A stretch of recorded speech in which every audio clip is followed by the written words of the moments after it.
സൗദിയിൽ വാണിജ്യ ബില്ലുകൾ സക്കാത്ത് ആൻഡ് ടാക്സ് അതോറിറ്റിയുമായി ഇ ബില്ലിംഗ് സംവിധാനവുമായി ബന്ധിപ്പിക്കുന്നതിന്റെ 15ാം ഘട്ടം പ്രഖ്യാപിച്ചു.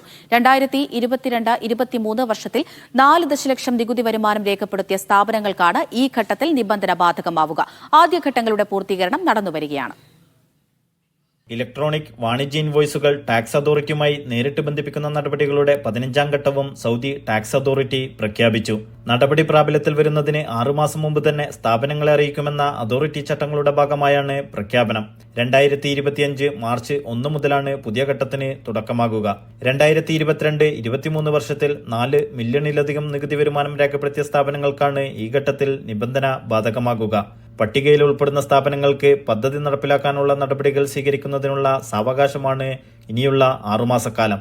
2021 ഡിസംബർ 4 തുടക്കം കുറിച്ച പദ്ധതിയുടെ വിവിധ ഘട്ടങ്ങൾ ഇതോടെ പൂർത്തിയാവുകയാണ്.